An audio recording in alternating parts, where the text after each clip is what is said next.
আসসালামু আলাইকুম বন্ধুরা। এই যে ক্র্যাশ হতে যাওয়া প্লেনটা দেখতে পাচ্ছেন, এরই মাঝেই রয়েছে দুনিয়ার সবথেকে হিংস্র আর ভয়ঙ্কর দুজন স্বামী স্ত্রী। এরা পৃথিবীর চোখে একজন সিক্রেট এজেন্ট হলেও এরা আসলে মারাত্মক একটা কিলিং মেশিন। যে কাউকে দুনিয়ার যে কোনো প্রান্তে মেরে ফেলার ক্ষমতা রয়েছে এদের। কিন্তু এই ভয়ঙ্কর প্লেন দুর্ঘটনা তাদের জীবনটাই একেবারে বদলে দেয়। কিন্তু শুধুমাত্র বদলায় না তাদের শত্রুরা, যারা কিনা এখন হন্য হয়ে খুঁজে চলেছে এই দুজন স্বামী স্ত্রীকে। তো চলুন দেখে আসি মাথা নষ্ট এই অ্যাকশন সিনেমাটা।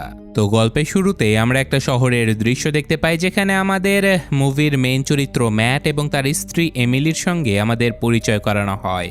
তারা দুজন খুবই ভালো একজন দম্পতি ছিল, কিন্তু তখনই ম্যাটের কাছে একটা কল চলে আসে। যে কলের ওপার থেকে তাকে বলা হয় যে তোমাকে গোর নামের একজন প্রভাবশালী লোকের বাড়ি থেকে আইসিএস নামের একটা চাবি চুরি করতে হবে, আর মূলত ওই চাবিটা দিয়ে দুনিয়ার অনেক বড় বড় জিনিস কন্ট্রোল করা যায়। তো যাই হোক, তারপর তারা দুজন নিজেদের মিশনের জন্য প্রস্তুত হতে শুরু করে। তাদের কাজকর্ম দেখে একেবারে বোঝাই যাচ্ছিল যে তারা এই সকল কাজে খুবই এক্সপার্ট। তো যাই হোক, ঠিক তখনই আবার এমিলি তার প্রেগনেন্সি টেস্ট করে আর মেশিনে পজিটিভ রেজাল্ট চলে আসে। তো যাই হোক, এই কথা সে আর কাউকে বলে না। তো এরপর তারা দুজন তাদের মিশন পূর্ণ করার জন্য বেরিয়ে পড়ে। অন্যদিকে গোর তার ছেলের ৮ম জন্মদিন পালন করছিল। তারপর এরা দুজন আবার ওই চাবিটা চুরি করার জন্য গোরের বাড়িতে পৌঁছে যায়। তখনই এমিলি বলে যে এটা একটা বাচ্চাদের পার্টি চলছে, তাই আমাদের বন্দুক নিয়ে এই পার্টির ভেতরে যাওয়া একেবারেই উচিত নয়। তো এরপর তারা দুজন তাদের বন্দুকটা গাড়িতে রেখে দেয় আর নিজেদের কানে ছোট্ট একটা ব্লুটুথ ডিভাইস লাগিয়ে ওই পার্টির ভেতরে চলে যায়। এখানে তাদের বস, যার নাম ছিল চাক, সে ব্লুটুথ ডিভাইসের মাধ্যমে তাদের দুজনের সাথে কমিউনিকেট করছিল। চাক তাদের দুজনকে বলে যে যেই জায়গাতে ওই চাবিটা রাখা আছে সেই জায়গার সিকিউরিটি কিন্তু অনেক কড়া, আর তাছাড়াও যে লকারে ওই চাবিটা আছে সেই লকার কেবলমাত্র গোরের কণ্ঠ আর তার ফিঙ্গারপ্রিন্ট দিয়েই খোলা সম্ভব। এছাড়াও চাক বিশ্বাস নিয়ে বলে যে আমি কিন্তু এই কাজ তোমাদের দুজনের উপরে বিশ্বাস নিয়ে ছেড়ে দিলাম, আর হ্যাঁ, খেয়াল রেখো কোনো গন্ডগোল যেন না হয়। এই কথা শুনে এমিলি বলে যে চিন্তা করো না বস, এই কাজ আমরা খুব সহজেই করে ফেলবো। তো এরপর এমিলি নিজের হাতে একটা কেমিক্যাল স্প্রে ছিটিয়ে নেয় আর সোজা গিয়ে গোরের সঙ্গে হাত মেলাতে শুরু করে। তারপর তার সঙ্গে কথা বলে তারা দুজন সেই রুমে চলে যায় যে রুমে ওই আইসিএস চাবিটা রাখা ছিল। এমিলি তার হাতে থাকা কেমিক্যাল স্প্রের সাহায্যে আসলে গোরের ফিঙ্গারপ্রিন্ট ক্যাপচার করে ফেলেছে, আর সেগুলো বের করে সে ওই মেশিনের উপরে রেখে দেয়। সেই সাথে ম্যাট নিজের স্মার্ট ওয়াচে গোরের কণ্ঠ রেকর্ড করে ফেলে আর সেই কণ্ঠ লকারের সামনে প্লে করে দেয়। আর এই সব কিছু ম্যাচ করার কারণে লকারটা খুব সহজেই খুলে যায়। আর এখন ম্যাট আইসিএস কিটাকে দেখে আর সাথে সাথে সেটাকে তুলে নিজের জ্যাকেটের ভেতরে রেখে দেয়, যার কারণে সেখানে আবার ইমার্জেন্সি সাইরেন বাজতে শুরু হয়। সাইরেনের শব্দ শুনে সেখানে গার্ডেরা চলে আসে আর তাদের দুজনকে ধরার জন্য তাদের উপরে এলোপাথারি হামলা করে বসে। তারপর ম্যাট আর এমিলি সেই গার্ডদেরকে একেবারে মেরে অজ্ঞান করে ফেলে আর সেখান থেকে বেঁচে বেরিয়েও যায়। এরপর চাক তাদের দুজনকে একটা গোপন আস্তানায় ডেকে পাঠায়, যেখানে তারই একজন এজেন্ট, যার নাম ছিল ব্যারেন, সে তাদের দুজনের জন্য আবার অপেক্ষা করছিল। যখন এমিলি ব্যারেনকে দেখে তখন সে তাকে চিনে ফেলে, কারণ ব্যারেন ছিল এমিলির এক্স বয়ফ্রেন্ড। তো যাই হোক, ব্যারেন তাদের দুজনের সঙ্গে দেখা করে আর দুজনকে একটা ফ্লাইটে বসিয়ে দেয়। এমিলি আর ম্যাট এখন প্লেনে গিয়ে বসে পড়ে, আর এই মিশনটা সফল হবার কারণে ম্যাট অনেক খুশি হয়ে গিয়েছিল। তাই সে ফ্লাইট অ্যাটেন্ডেন্টসকে বলে যে আমাদের দুজনের জন্য ড্রিঙ্কস নিয়ে এসো। কিন্তু এমিলি বলে যে না, আমার জন্য ড্রিঙ্কস এনো না, আমি খাবো না। এই কথা শুনে ম্যাট এমিলিকে জিজ্ঞাসা করে তুমি কেন খাবে না, কি হয়েছে? তখন এমিলি তার প্রেগনেন্সি টেস্টের কিট ম্যাটকে দেখিয়ে বলে আমি প্রেগনেন্ট। এই কথা শুনে ম্যাট আরও বেশি খুশি হয়ে যায়। সে ফ্লাইট অ্যাটেন্ডেন্টসকে বলে যে দেখো, আমার জন্য কোনো পেগ না বানিয়ে পুরো বোতল নিয়ে আসো, আজকে আমি মন ভরে খাবো, কারণ আমি এখন বাবা হতে চলেছি। তখনই এমিলির আবার হঠাৎ করে বমি চলে আসে, তাই সে দৌড়ে ওয়াশরুমের দিকে ছুটে যায়। কিন্তু ফ্লাইট অ্যাটেন্ডেন্স তাকে বলে যে ওয়াশরুমটা নষ্ট হয়ে গেছে, আপনি ভেতরে যেতে পারবেন না। তখন এমিলি বলে বলছোটা কি, 11 ঘন্টার ফ্লাইটে একটা ভালো বাথরুম থাকা উচিত ছিল। তখনই সেই ফ্লাইট অ্যাটেন্ডেন্স এমিলিকে ধরে ফেলে আর তার মাথায় বন্দুক তাক করে ম্যাটকে বলে যে তোমার কাছে যে আইসিএস কিটা রয়েছে সেটা আমাকে দিয়ে দাও, নইলে আমি এর মাথা উড়িয়ে দেব। ম্যাট সাথে সাথে ওই চাবিটা বের করে আর ফ্লাইট অ্যাটেন্ডেন্সের মনোযোগ নষ্ট করার জন্য সে ওই চাবিটাকে অন্যদিকে ছুঁড়ে মারে। যখনই সে অ্যাটেন্ডেন্স কিটাকে তোলার জন্য দৌড় দেয় তখনই পেছন থেকে ম্যাট তাকে ধরে ফেলে। তারপর একটা বোতল তুলে সে ফ্লাইট অ্যাটেন্ডেন্সের মাথায় মারাত্মক একটা আঘাত করে। তারপর সেখানে বাকি অ্যাটাকারেরাও চলে আসে আর তাদের মাঝে এক ভয়ঙ্কর লড়াই শুরু হয়ে যায়। এমিলি আর ম্যাট মিলে তাদের সবাইকে মারাত্মক ধোলাই করে। তখনই লড়াইয়ের মাঝখানে সেই ফ্লাইট অ্যাটেন্ডেন্স উঠে দাঁড়ায় আর পাশে পড়ে থাকা একটা বন্দুক তুলে সোজা এমিলির দিকে তাক করে। ম্যাট দ্রুত ফ্লাইট অ্যাটেন্ডেন্সের কাছে ছুটে চলে আসে আর যখনই সে গুলি চালাতে যাবে ম্যাট তাকে ধাক্কা দিয়ে ফেলে, যার ফলে তার নিশানা মিস হয়ে যায়।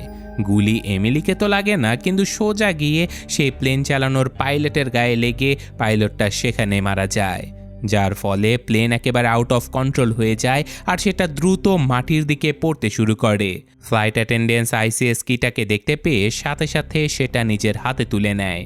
তখনই প্লেন একটা পাহাড়ের সঙ্গে ধাক্কা খেয়ে ক্র্যাশ করে যায়। ম্যাট বাঁচার জন্য প্যারাশুট খুঁজতে থাকে আর সৌভাগ্যবশত সে একটা প্যারাশুট পেয়েও যায়। এরপর সে ওই প্যারাশুটটা এমিলিকে দিয়ে বলে যে তুমি দ্রুত এই প্লেন থেকে লাফ দাও, নিজের আর আমাদের বাচ্চার খেয়াল রেখো।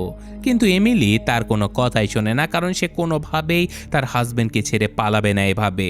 তাই প্লেন যখনই খাদের দিকে পড়তে শুরু করে তখনই এমিলি ম্যাটকে শক্ত করে জড়িয়ে ধরে আর প্যারাশুটটা খুলে দেয়। এরপর তারা দুজন নিরাপদে কোনো রকমের মাটিতে নেমেও আসে। তখনই ম্যাট এমিলিকে বলে যে দেখো, আমাদের এই গুপ্তচর বৃত্তির কাজ আসলে ছেড়ে দেওয়া উচিত, কারণ আমাদের বাচ্চা কাচ্চা হতে চলেছে। আমাদের এখন বাচ্চাদের নিয়ে একটা সুন্দর সংসার সাজানো উচিত। এই কথা শুনে এমিলি বলে যে দেখো, গুপ্তচর বৃত্তি আমাদের ক্যারিয়ার, তাহলে এটার কি হবে, আমরা কি করে খাবো?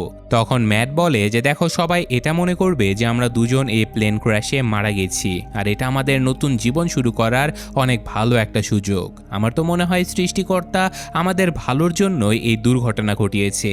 আমার তো এই দুনিয়াতে কেউ নেই, কিন্তু তোমার একজন মা আছে। তোমাকে তোমার মায়ের সাথে যোগাযোগ হয়তো চিরদিনের জন্য ছিন্ন করতে হবে। তাছাড়াও তোমার মায়ের সাথে তো তোমার তেমন ভালো সম্পর্ক নেই। তাই চলো না, আমরা দুজন একটা নতুন জীবন শুরু করি, সবার থেকে আলাদা। দুনিয়ার যে কোনো একটা প্রান্তে গিয়ে আমরা কিছু না কিছু ঠিকই করে খেতে পারবো। এরপর এমিলি ম্যাটের সঙ্গে নতুন জীবন শুরু করার জন্য একেবারে রাজি হয়ে যায়। আর তারপর আমরা 15 বছর পরের দৃশ্য দেখতে পাই, যেখানে তারা দুজন তাদের নতুন জীবন শুরু করে দিয়েছে। তাদের দুজনের এখন দুটো বাচ্চা রয়েছে, যাদের মধ্যে ছেলের নাম লিও আর মেয়ের নাম অ্যালিস। লিও ভিডিও গেমস খেলতে খুবই পছন্দ করে, আর অন্যদিকে অ্যালিস আবার খুবই রাগী স্বভাবের একটা মেয়ে ছিল।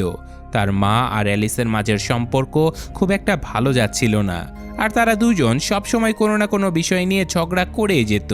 এমিলি তার দুই বাচ্চার জন্য ব্রেকফাস্ট বানাতে থাকে, আর তারপর এমিলি আর ম্যাট তাদের দুই বাচ্চাকে স্কুলে ছেড়ে আসতে যায়। যাবার পথে আমরা দেখতে পাই গাড়িতে বসে অ্যালিস আবার কোল্ড ড্রিঙ্কস খাচ্ছিল।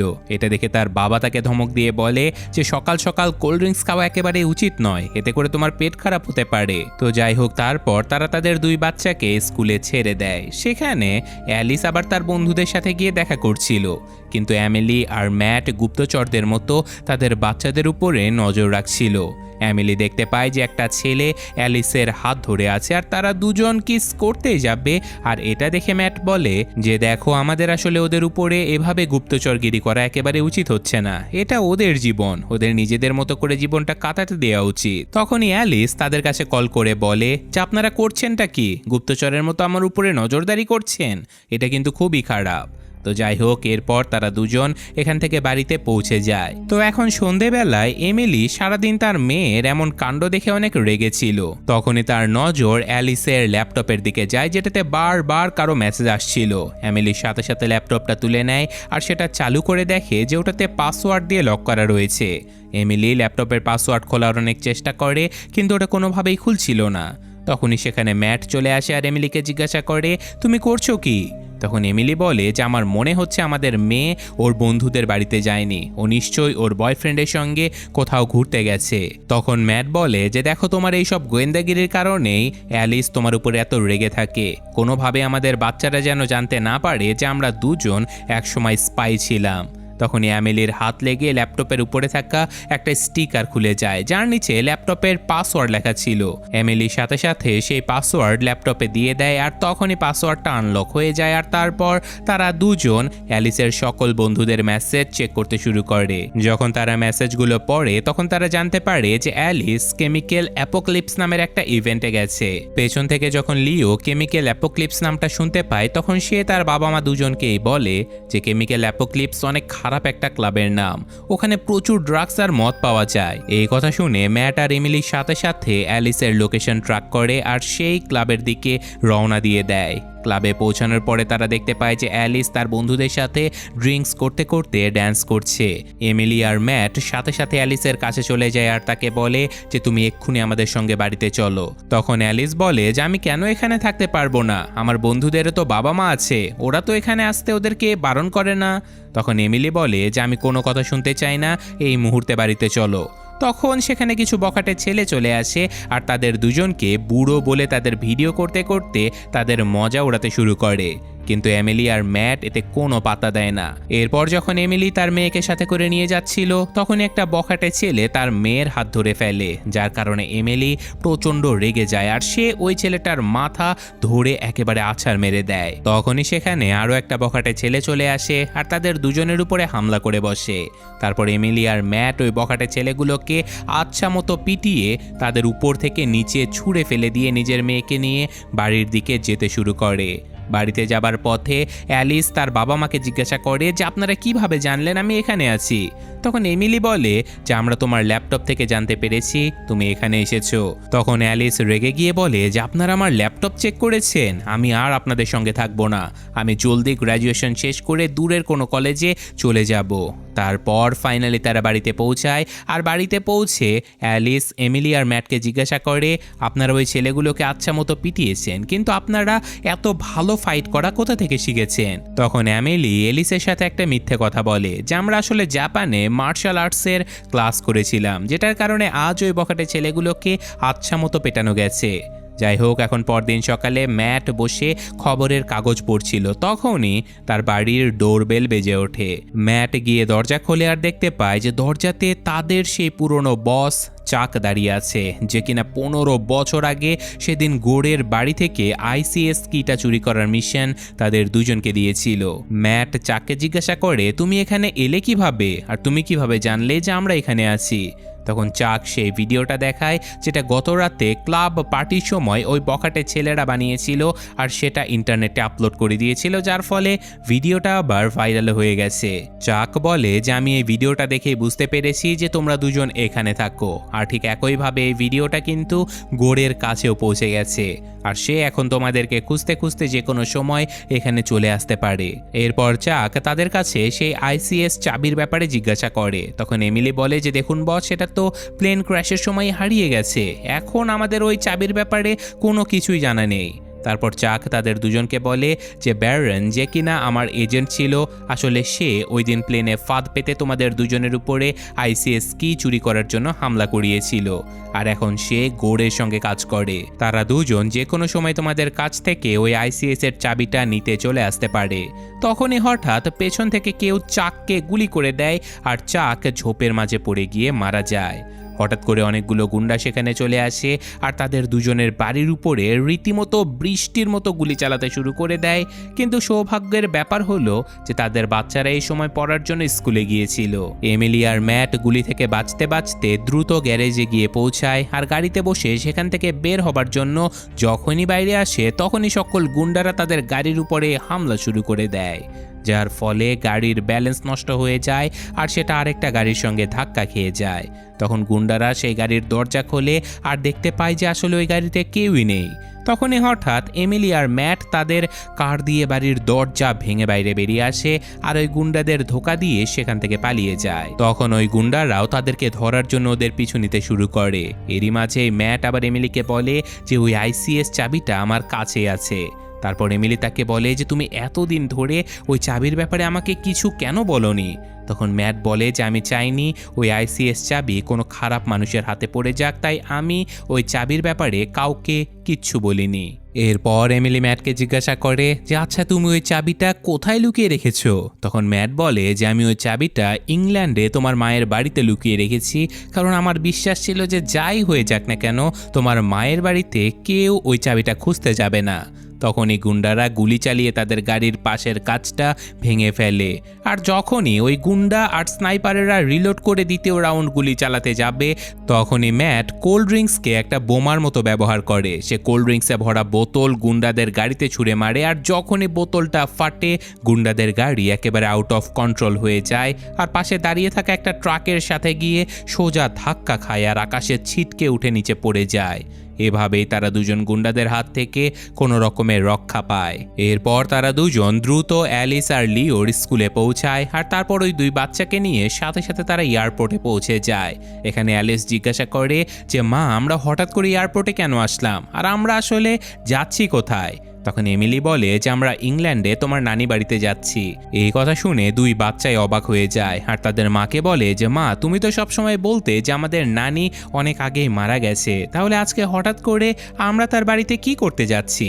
তখন এমিলি বলে যে তোমাদের নানি অনেক বদমেজাজি একজন মানুষ ছিল, আর আমি তাকে আমাদের পরিবারের কোনো অংশ বানাতেই চাইনি। এই কারণে আমি তোমাদের দুজনকে আমার মায়ের ব্যাপারে কিছু মিথ্যে বলেছিলাম। উনি আসলে মারা যাননি। এরপর তারা ইংল্যান্ডে যাবার জন্য প্লেনে গিয়ে বসে পড়ে, আর ম্যাট প্লেন চেক করে আর এমিলিকে বলে যে না, ফ্লাইটে কোনো সমস্যা নেই। তো যাই হোক, এখন পরদিন সকালে তারা ইংল্যান্ডে পৌঁছে যায়, আর আশেপাশের মানুষদের থেকে নিজেদের আড়াল করে তারা একটা বাসে গিয়ে বসে পড়ে। কিন্তু ব্যারেন তাদের এখানে থাকার কথা জেনে ফেলেছিল। তারপর ব্যারেন এয়ারপোর্টে চলে আসে আর এয়ারপোর্টের সিসিটিভি ক্যামেরাগুলো চেক করতে শুরু করে। তখন সে বুঝতে পারে যে এরা আসলে তাদের নকল পাসপোর্টের সাহায্যে এয়ারপোর্ট থেকে বাইরে বেরিয়ে গেছে। তারপর ব্যারেন তার টিমকে বলে যে তোমরা যেভাবেই হোক ওদের দুজনকে খুঁজে বের করো। এদিকে যেই বাসে তারা বসেছিল সেই বাসে গোরের একজন লোকও বসেছিল। সে গোরকে কল করে আর তাকে বলে দেয় যে এরা সবাই এই বাসেই রয়েছে। ঠিক তখন এমিলি দেখতে পায় যে একজন বয়স্ক লোক তার গাড়ি পার্ক করছে, আর যখন ওই বয়স্ক লোকটা গাড়ি পার্ক করে বাসে ওঠে তখন এমিলি খুব চালাকি করে ওই লোকটার কাছ থেকে গাড়ির চাবি চুরি করে নেয় আর চাবিটা সোজা ম্যাটকে দিয়ে দেয়। যখন বাচ্চারা ওই গাড়ির ব্যাপারে জিজ্ঞাসা করে তখন ম্যাট বলে যে এটা আমাদের রেন্টাল কার। তো যাই হোক, তারপর তারা সবাই গাড়িতে গিয়ে বসে পড়ে, আর এখন এমিলি তার দুই বাচ্চার ফোন নিয়ে নেয় আর তাদের সিম কার্ড বের করে ভেঙে ফেলে যাতে করে কেউ তাদের লোকেশন ট্রেস করতে না পারে। এখন কিছুক্ষণ পর তাদের গাড়ির তেল শেষ হয়ে যেতে থাকে আর বাচ্চাদেরও অনেক ক্ষুধা পেয়ে যায়। তারপর তারা একটা পেট্রোল পাম্পে থামে। ম্যাট বাচ্চাদের টাকা দিয়ে বলে যে যতক্ষণ আমরা গাড়িতে পেট্রোল ভরছি ততক্ষণে তোমরা গিয়ে কিছু খেয়ে আসো। তারপর বাচ্চারা যখন খাওয়ার জন্য রেস্টুরেন্টে যায় তখনই অ্যালিস পাসপোর্টগুলো দেখে ফেলে। সেগুলোতে তাদের নাম ছিল না, বরং অন্য কারো নাম দেয়া ছিল, যেটা দেখে অ্যালিস বুঝতে পারে যে এই পাসপোর্টগুলো আসলে নকল। তারা দুজন নিজেদের পাসপোর্ট দেখে অনেক অবাক হয়ে যায়। তারা এখন নিজেদের মধ্যে বলাবলি করতে থাকে যে নিশ্চয়ই আমাদের মা বাবা আমাদের কাছ থেকে খুব বড় কিছু লুকাচ্ছে, আর পুলিশের হাত থেকে বাঁচার জন্য তারা নিজেদের দেশ ছেড়ে এখানে ইংল্যান্ডে চলে এসেছে। তখনই অ্যালিস বুঝতে পারে যে লিওর গেমিং ডিভাইসে আসলে ইন্টারনেট চলতে পারে। তারপর এই দুই বাচ্চা ইন্টারনেটে নিজেদের বাবা মায়ের ব্যাপারে খোঁজ নিতে শুরু করে। এদিকে এমিলি আর ম্যাট প্ল্যান করছিল যে এরপর তারা এখন কি করবে। ঠিক তখনই সেখানে গোরের লোকেরা চলে আসে আর তাদের উপরে আবারও হামলা করে বসে। ম্যাট সাথে সাথে পেট্রোল বের হওয়ার পাইপের সামনে নিজের লাইটার দিয়ে আগুন ধরিয়ে দেয় আর জ্বলন্ত পেট্রোল গুন্ডাদের গায়ে ছিটাতে শুরু করে, যার ফলে গুন্ডারা সেখানে জ্বলতে শুরু করে। এমিলি নিজেও গুন্ডাদের একে একে কুপকাত করতে থাকে, আর বাচ্চারা যখন তাদের বাবা মাকে গুন্ডাদের সাথে এভাবে মারামারি করতে দেখে তখন তারা পুরোপুরি অবাক হয়ে যায়। এদিকে ব্যারেন নিজেও লিওর ওই গেমিং ডিভাইসের ইন্টারনেটের মাধ্যমে জেনে ফেলে যে তারা এখন কোন পেট্রোল পাম্পে রয়েছে। এছাড়াও এই দুজন স্বামী স্ত্রী মিলে গোরের লোকেদেরকে সবাইকে মেরে ফেলে আর নিজেদের বাচ্চাদের নিয়ে যেভাবেই হোক সেখান থেকে বেরিয়ে যায়। তখনই সেখানে ব্যারেন চলে আসে আর আবারও তাদের পিছু নিতে শুরু করে। ম্যাট গুলি চালিয়ে একটা ট্রাকে লোড করা মালপত্রের চেন ভেঙে দেয়, যার ফলে সকল মালপত্রগুলো রাস্তায় পড়তে থাকে। তারপর ম্যাট আরও একটা গুলি চালিয়ে ওই ট্রাকের টায়ার পাংচার করে ফেলে, যার ফলে ট্রাকটা একেবারে আউট অফ কন্ট্রোল হয়ে যায় আর পুরো রাস্তা একেবারে ব্লক করে দেয়। রাস্তা ব্লক হয়ে যাবার কারণে ব্যারেন আর কোনোভাবেই সামনে যেতে পারে না, আর এই সুযোগে এরা এই পরিবার নিয়ে এখান থেকে পালিয়ে যায়। এদিকে দুই বাচ্চা তো ভয় পেয়ে তাদের বাবা মাকে জিজ্ঞাসা করে যে আপনারা আসলে কে, আর ওই গুন্ডারা কারা ছিল যাদেরকে আপনারা মেরে ফেললেন, আসলে এইসব চলছেটা কি। তখনই ম্যাট বলে যে দেখো বাচ্চারা, আমি আর তোমাদের মা কুইক রিয়াকশন নন অফিসিয়াল কভার অপারেটিভ অর্থাৎ আন্ডারগ্রাউন্ড এজেন্ট ছিলাম যারা সিআই এর সঙ্গে কাজ করত। তার মানে তারা দুজন আসলে অনেক বড় গুপ্তচর ছিল। আর এই কথা যখন লিও শোনে তখন সে অনেক খুশি হয়ে যায়, আর সে তার ড্যাডকে বলে যে আপনি কি আমার বন্ধুদের বাবাদেরকে এইভাবে পেটাতে পারবেন বাবা। এই কথা শুনে ম্যাট বলে যে হ্যাঁ, আমরা ওদেরকেও পেটাতে পারবো, কিন্তু এখন আমরা ওইসব কাজ ছেড়ে দিয়েছি। তো বাবা ছেলের কথাবার্তার মধ্যে এমিলি বলে ওঠে যে ওইসব কিছু বাদ দাও, আসলে ওরা আমাদের লোকেশনের ব্যাপারে কিভাবে জানলো যে আমরা এই পেট্রোল পাম্পে আছি। তখনই লিও বলে ওঠে যে আমরা আসলে দুজন গেমিং ডিভাইস দিয়ে ইন্টারনেটে আপনাদের ব্যাপারে সার্চ করেছিলাম যে আপনারা আসলে কে। তখন ম্যাট লিওর কাছ থেকে ওই গেমিং ডিভাইসটা নিয়ে নেয় আর সেটাকে পাশ দিয়ে যাওয়া একটা ট্রাকের মধ্যে ছুঁড়ে মারে, যাতে করে কেউ চাইলেও তাদের অরিজিনাল লোকেশন কোনোভাবে খুঁজতে না পারে। এখন এমিলি সোজা তাদেরকে নিয়ে নিজের মায়ের বাড়িতে চলে আসে। আর এখন বাচ্চারা যখন তাদের নানির এত বড় বাড়ি দেখে তখন তারা একেবারে অবাক হয়ে যায়। তখনই তারা একটা গুলির শব্দ শুনতে পায় আর দেখতে পায় যে তাদের সামনে একটা পাখি এসে পড়েছে। ঠিক তখনই এমিলির মা একটা বড় বন্দুক নিয়ে তাদের সামনে চলে আসে আর নিজের মেয়েকে দেখে উনি অনেক খুশি হয়ে যায়। তখন এমিলি তার বাচ্চাদেরকে দেখিয়ে নিজের মাকে বলে যে এরা আপনার নাতি নাতনি। তখন তার মা বলে যে হ্যাঁ, আমি এদেরকে ছবিতে দেখেছি, কিন্তু ছবিতে তো এরা অনেক ছোট ছিল, এখন এরা কত বড় হয়ে গেছে। এমিলি জিজ্ঞাসা করে যে আপনি ওদের ছবি কোথা থেকে পেলেন। তখন ম্যাট বলে যে আসলে আমি অন্য একটা সার্ভারের মাধ্যমে তোমার মায়ের কাছে ওদের ছবি পাঠাতাম, যাতে করে কেউ আমাদের ট্র্যাকও না করতে পারে আর তোমার মাও আমাদের বাচ্চাদের ব্যাপারে জানতে পারে। তারপর সবাই সেই বাড়ির ভেতরে চলে যায় আর বাচ্চারা এত বড় বাড়ি দেখে অনেক খুশি হয়ে যায়। তখনই রুম থেকে বেরিয়ে একজন লোক চলে আসে যার নাম ছিল নাইজেল। এমিলির মা বলে যে ও আমার বয়ফ্রেন্ড আর ও আমার সঙ্গে থাকে। সবাই যখন এই কথা শুনে তখন তো অবাক হয়ে যায়। যাই হোক, তারপর এমিলির মা বাড়িতে আসে সকল মেহমানদের সাথে নাইজেলের পরিচয় করিয়ে দেয় আর বাচ্চাদের ব্যাপারে বলে যে এরা আমার নাতি নাতনি। নাইজেল বাচ্চাদেরকে দেখে অনেক খুশি হয় আর তাদেরকে নিজের সাথে পুরো বাড়ি ঘুরিয়ে দেখার জন্য নিয়ে চলে যায়। অন্যদিকে ব্যারেন লোকেশন ট্র্যাক করতে করতে সেই ট্রাক পর্যন্ত পৌঁছে যায় যেটার মধ্যে ম্যাট তাদের বাচ্চাদের ওই গেমিং ডিভাইসটা ছুঁড়ে মেরেছিল। এই কারণে ব্যারেন তাদের সঠিক লোকেশনটা খুঁজে পায় না। এদিকে ম্যাট এমিলির মাকে বলে যে আমি ওই আইসিএস চাবিটা এখানেই লুকিয়ে রেখেছিলাম আর আজকে আমি ওই চাবিটাই নিতে এসেছি। এরপর ম্যাট এমিলিকে ওই জায়গাতে নিয়ে আসে যে জায়গাতে সে আইসিএস চাবিটা লুকিয়ে রেখেছিল। তখনই অস্ত্র হাতে গুন্ডারা তাদের বাড়ির গেটের সামনে চলে আসে আর গেটটাকে একেবারে বোমা মেরে উড়িয়ে দিয়ে ভেতরে ঢুকে পড়ে। এদিকে ম্যাট ওই আইসিএস চাবিটাকে বন্ধ পড়ে থাকা পুরনো একটা ওয়াইন সেলারের ভেতরে লুকিয়ে রেখেছিল। যখনই তারা ওই চাবিটা নিয়ে বাইরে আসছিল তখনই উপর থেকে হেলিকপ্টার নামার শব্দ তারা শুনতে পায়। তারা দ্রুত দৌড়ে রান্নাঘরের রাস্তা দিয়ে বাড়ির ভেতরে চলে যায় আর ভেতরে যাবার পরে তারা দেখতে পায় যে নাইজেল আর এমিলির মাকে কেউ জিম্মি করে রেখেছে। এমিলি সাথে সাথে নিজের মায়ের হাতের বাঁধন খুলে দেয় আর তার মা ইশারা করে বলে যে তোমরা বাচ্চাদের দিকে খেয়াল করো। তারপর তারা যখন বাচ্চাদেরকে খুঁজতে যায় তখনই সেখানে গুন্ডারা তাদেরকে একেবারে ঘিরে ফেলে আর তাদের দুজনের দিকে বন্দুক তাক করে ধরে। এমিলি জিজ্ঞাসা করে যে আমাদের বাচ্চারা কোথায়। তখন তাদের মধ্যে একজন গুন্ডা বলে যে তোমাদের বাচ্চারা লিভিং রুমে রয়েছে। তারপর তারা দুজন সাথে সাথে লিভিং রুমে চলে যায়, যেখানে ওই দুই বাচ্চাকে গুন্ডারা হাত ও মুখ বেঁধে একেবারে জিম্মি করে রেখেছিল। তারা দুজন গুন্ডাদেরকে বলে যে তোমরা এই চাবি নিয়ে নাও আর আমার বাচ্চাদেরকে ছেড়ে দাও। তখনই সেখানে চাক চলে আসে আর যখনই তারা দুজন চাককে দেখতে পায় তাদের মাথায় তো একেবারে আকাশ ভেঙে পড়ে, কারণ চাক তো ওই দিন তাদের বাড়ির সামনে গুলি খেয়ে মারা গিয়েছিল। ম্যাট বলে যে ওই দিন তো ব্যারেন আর গোর মিলে আমাদের বাড়িতে হামলা করেছিল, ওই দিন তো গুলি খেয়ে তুমি ঝোপের মাঝে পড়ে মারা গিয়েছিলে, তাহলে আজকে বেঁচে আছো কিভাবে? তখন চাক বলে যে ব্যারেন তোমাদের বাড়িতে হামলা কেন করবে, সে তো একজন পুলিশ অফিসার। আসলে আমি ওই দিন মিথ্যে বলেছিলাম যেন ব্যারেন আর গোর মিলে একসঙ্গে কাজ করতে পারে। তারপর চাক তাদের দুজনকে সকল সত্য কথা বলে দেয় যে যেই গুলিটা তার গায়ে লেগেছিল সেটা আসলে নকল গুলি ছিল, যেটা তার নিজের লোকেরাই তাকে মেরেছিল। ওই দিন এমিলি আর ম্যাটের বাড়িতে চাবির জন্য হামলাটাও চাকই করিয়েছিল।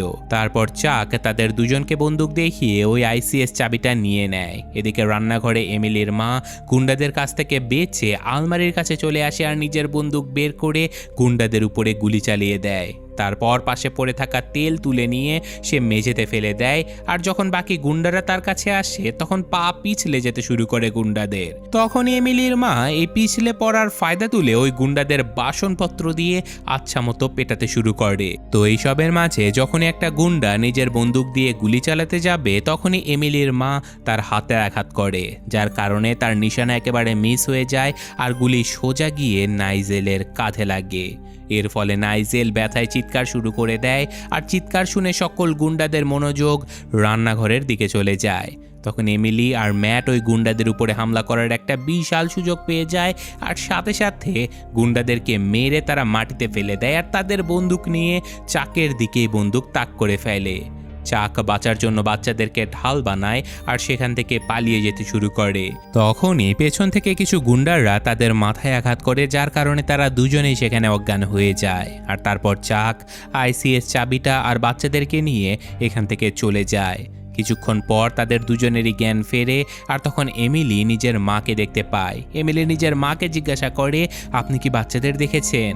তার মা বলে যে আমি তো রান্নাঘরে ছিলাম আর আমি যখন এখানে আসলাম তখন তোমরা দুজনেই অজ্ঞান হয়ে পড়েছিলে। তারপর সবাই বাড়ির সিসিটিভি ক্যামেরা চেক করে। সেখানে দেখা যায় যে যখন চাক বাচ্চাদেরকে নিয়ে যাচ্ছিল তখনই ম্যাট এটা খেয়াল করে যে লিও ক্যামেরার সামনে কিছু একটা ইশারা করছে। যখন তারা লিওর হাতের উপরে জুম করে দেখে তখন তারা বুঝতে পারে যে লিও তার আঙুলে পড়া আংটির দিকে ইশারা করছে। তখনই ম্যাটের মনে পড়ে যায় যে তার আংটিতে জিপিএস ডিভাইস লাগানো রয়েছে। তারা সাথে সাথে কম্পিউটারে লিওর অ্যাকাউন্ট লগ ইন করে আর তার জিপিএস ডিভাইসটা ট্র্যাক করতে থাকে। আর এখানে তারা জানতে পারে যে চাক দুই বাচ্চাকে নিয়ে একটা আর্ট মিউজিয়ামে এসেছে। তারপর ম্যাট আর এমিলি স্যুট পরে ওই মিউজিয়ামে চলে আসে আর তখন তারা দেখতে পায় যে সেখানে অনেক কড়া সিকিউরিটি রয়েছে। তাই তারা দুজন নিজেদের বন্দুক ডাস্টবিনে ফেলে দেয় আর মিউজিয়ামের ভেতরে চলে যায়। এদিকে চাক ওই চাবির জন্য গোড়ের কাছে অনেক বেশি টাকা দাবি করে। তখন গোর বলে যে আমি এত টাকা দিতে পারবো না। তাই চাক গোরকে ওই চাবি দিতে মানা করে দেয় আর ফোনটা কেটে দেয়। তখন গোর নিজের লোকেদেরকে বলে যে তোমরা যেভাবে হোক চাকের কাছ থেকে ওই আইসিএস কিটা নিয়ে আসো। এরপর চাক ওই আইসিএস চাবিটা বিক্রি করার জন্য লন্ডন থেকে কিছু ক্রেতাকে ডেকে আনে আর নিজের ক্রেতাদেরকে বলে যে আমি কি এখন এই চাবির শক্তি আপনাদেরকে দেখাতে পারি। এই কথা বলার পরে চাক তার হ্যাকারকে বলে যে দেখো তুমি এখন এই পুরো শহরের লাইটসগুলো অফ করে দাও। তখনই ওই হ্যাকার ওই আইসিএস চাবির মাধ্যমে পুরো শহরের লাইটস একেবারে অফ করে দেয়। এটা দেখে সকল ক্রেতারা তো একেবারে অবাক হয়ে যায়। তারপর চাক বলে যে যেই মিউজিয়ামে আমরা আছি এখানকার লাইটসটাও তুমি অফ করে দাও। তখন হ্যাকার মিউজিয়ামের সকল লাইটসগুলো বন্ধ করে দেয় আর এবার চাক বলে যে সকল লাইটস আবার চালু করে দাও। আর তখন হ্যাকার লাইটসগুলো আবারও চালু করে দেয়। অন্যদিকে এমিলি আর ম্যাট দেখতে পায় যে চাকের লোকেরা লিফট দিয়ে উপরে যাচ্ছে। তারা দুজন সাথে সাথে লিফটে উঠে পড়ে আর চাকের লোকেদের সাথে উপরে যেতে শুরু করে। এদিকে চাক তার ক্রেতাদেরকে ওই চাবির আরও শক্তি দেখানোর জন্য একটা ব্যারিয়ার দেখায়, অর্থাৎ বাঁধ, যার মাধ্যমে আটলান্টিক মহাসাগরের পানি এই শহরের মাঝে আসতে পারে না। চাক বলে যে দেখুন এখন আমি ওই ব্যারিয়ারটা খুলে দেখাবো, কারণ আমার কাছে আইসিএস চাবি রয়েছে, এটা দিয়ে আমি যে কোনো বড় জিনিস কন্ট্রোল করতে পারবো। তারপর চাক তার হ্যাকারকে বলে যে তুমি জলদি ওই বাঁধ খুলে দাও। তখন হ্যাকার ওই চাবির সাহায্যে ব্যারিয়ার খোলার কাজ শুরু করে দেয়, যার কারণে ব্যারিয়ারটা ধীরে ধীরে খুলে যেতে থাকে। আর ব্যারিয়ার খোলার কারণে নেভির মধ্যে একেবারে তোলপাড় শুরু হয়ে যায়। তারা কিছুতেই বুঝতে পারছিল না যে এত বড় বিধ্বংসী কাজ কিভাবে হয়ে গেল।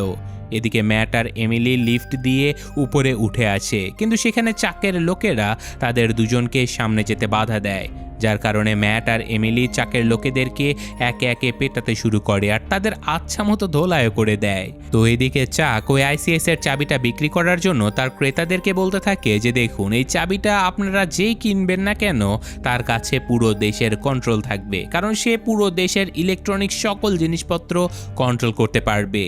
সে এখন ক্রেতাদের কাছ থেকে দাম জানতে চায়। তখনই $250 মিলিয়ন একজন ক্রেতার সাথে তাদের ডিল ফাইনাল হয়ে যায়।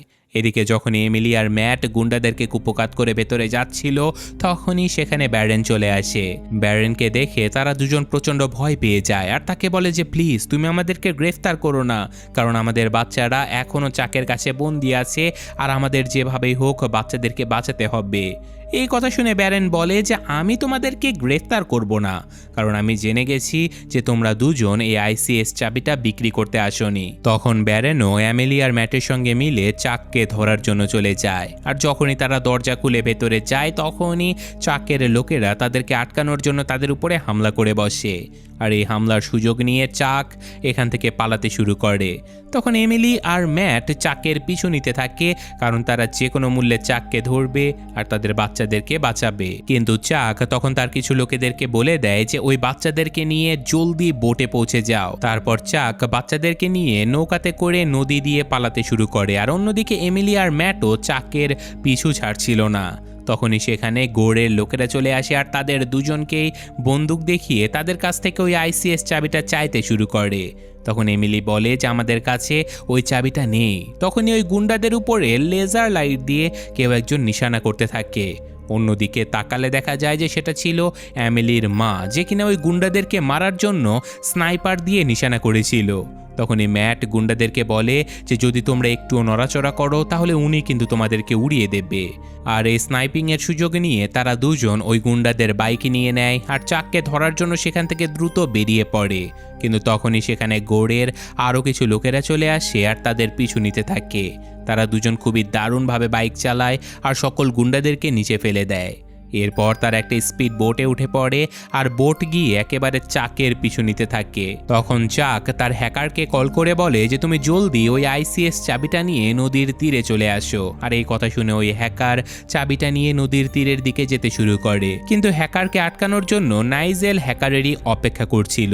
যখনই হ্যাকার ওই আইসিএস কিটা নিয়ে তার গাড়িতে বসে সেখান থেকে যেতে শুরু করে, তখনই নাইজেল তার নিজের কার ফুল স্পিডে চালায় আর ওই হ্যাকারের গাড়িতে সজোরে ধাক্কা মারে, যার কারণে ওই হ্যাকার সেখানে অজ্ঞান হয়ে যায়। নাইজেল সাথে সাথে ল্যাপটপ চালু করে আর তখনই এমিলির মা তাকে কল করে। তখন নাইজেল বলে যে ওই আইসিএস চাবিটা এখন আমার কাছে আছে।